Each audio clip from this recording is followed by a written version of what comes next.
गेल्या काही दिवसापूर्वी पुण्याच्या तुळापूरमध्ये एक पार्टी झाली. पोलिसांकडनं त्या पार्टीला हाऊस पार्टी असं करून म्हणण्यात आलं, परंतु त्या पार्टीमध्ये अनेक लोक होती. काहींवरतीच कारवाई करण्यात आली.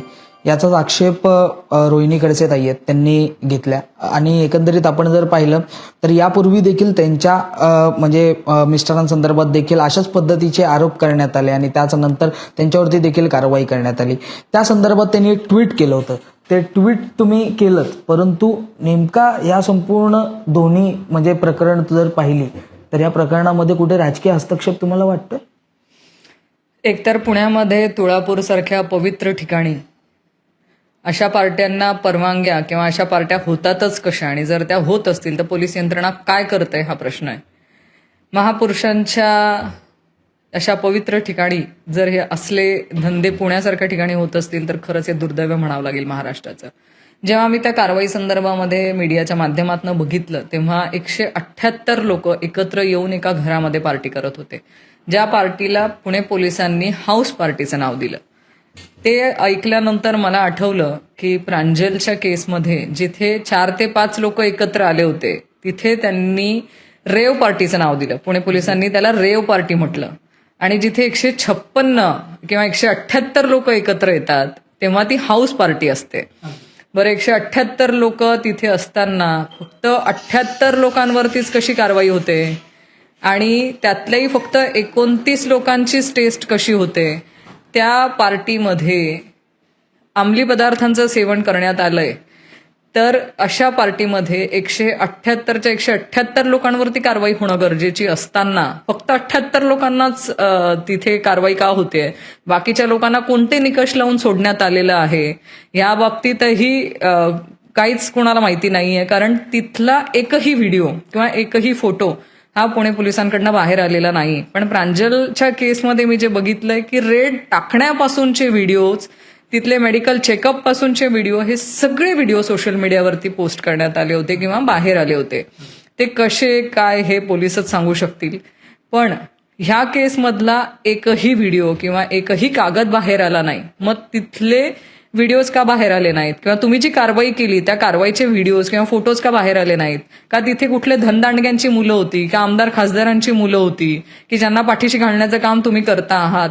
का अशी धनदांडगे होते की जे सरकारला आर्थिक रसद पुरवतायत त्यांची मुलं होती का तिथे? की तुम्ही त्या ज्या लोकांना मोकळं केलं तर ते कोणत्या आधारावरती कोले, कोणत्या निकष त्यांना लावलेत? असे अनेक प्रश्न आहेत आणि या प्रश्नांचं उत्तर मला असं वाटतं पुणे पोलिसांना द्यावं लागेल.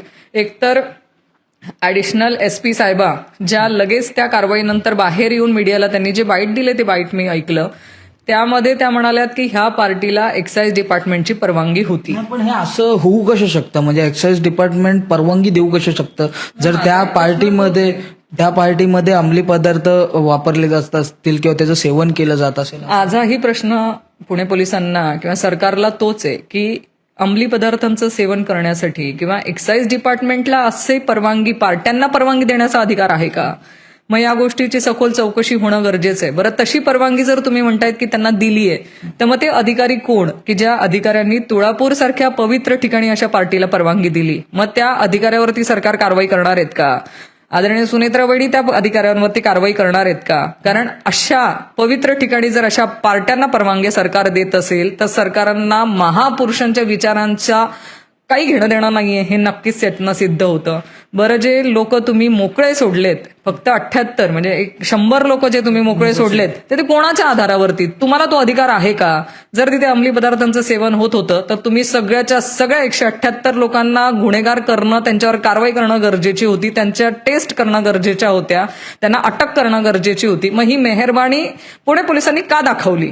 कारण प्रांजलच्या केसमध्ये सगळ्यांना तुम्ही जे 4 ते 5 लोक होते त्या प्रत्येकाला तुम्ही गुन्हेगार ठरवलं, त्या प्रत्येकाचं तुम्ही टेस्ट केली, त्यांना जेलमध्ये घातलं. मग या 178 लोकांवरती एवढी मेहरबानी का?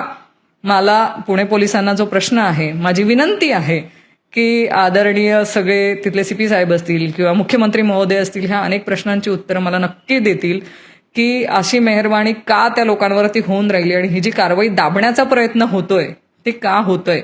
आणि यात शंका दाबण्याचा प्रयत्न म्हणजे नेमकं कशा पद्धतीने केला जातोय? आता तुम्ही ज्या बाबी मांडल्या म्हणजे अनेकांच्या टेस्ट नाही झाल्या, 178 लोक होती, 78 लोकांची झाली असेल, परंतु 100 लोकांना तुम्ही असं सोडून दिलंय. या व्यतिरिक्त काही वेगळा दबाव असं काही तुमच्यापर्यंत समजून आलंय का या केसमध्ये?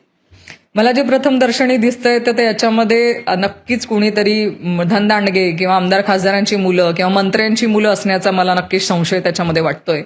कारण त्यांनाच पाठीशी घालण्यासाठी पोलीस यंत्रणा असं काम करू शकतं. नाहीतर तर मग सरसकट तुम्हाला 178च्या लोकांवरती गुन्हे नोंद करायला काहीच अडचण नव्हती. जर ती पार्टी होती, तिथे अंमली पदार्थांचं सेवन झालंय, तर मग तुम्ही सगळ्यांवरती गुन्हा का नोंद केला नाही? माझा तर उलट त्याच्यामध्ये आक्षेप आहे की तुम्ही एकही व्हिडिओ जर तिथला व्हायरल करत नाहीयेत किंवा एकही व्हिडिओ बाहेर येत नाहीये, त्याचे जे 78 लोक तुम्ही गुन्हेगार केलेले आहेत ते 78 लोक तरी तिथे उपस्थित होते का? का तुम्ही बाहेरून कोणीतरी आणलेत आणि तिथे 78 लोक ते दाखवलेत आणि बाकीचे सगळे तुम्ही जे तुमच्या फायद्याचे किंवा मंत्र्यांचे वगैरे जे मुलं असतील त्यांना तुम्ही पाठीशी घातलंय? ती मुलं तिथे नसतीलच, ज्यांची ती नावं आहे, जिथे ते 78 लोकांची जी नावं आहेत ती तिथले नसतीलच कदाचित, कारण तिथला एकही व्हिडिओ बाहेर येत नाही. तुम्हाला मला काय माहिती खरं काय आणि खोटं काय? तुम्ही सांगू शकणार आहेत हे खरं आहे का हे खोटं आहे? कारण एकही व्हिडिओ आपण बघितलेला नाहीये. प्रशासनाचा दुटप्पीपणा आहे असं म्हणतोय? नक्कीच दुटप्पीपणा आहे. एकाला वेगळा न्याय आणि एकाला वेगळा न्याय. म्हणजे आम्ही विरोधी पक्षातले आहोत म्हणून कदाचित आम्हाला वेगळा न्याय असेल आणि आज तिथे वेगळा न्याय दिसतोय.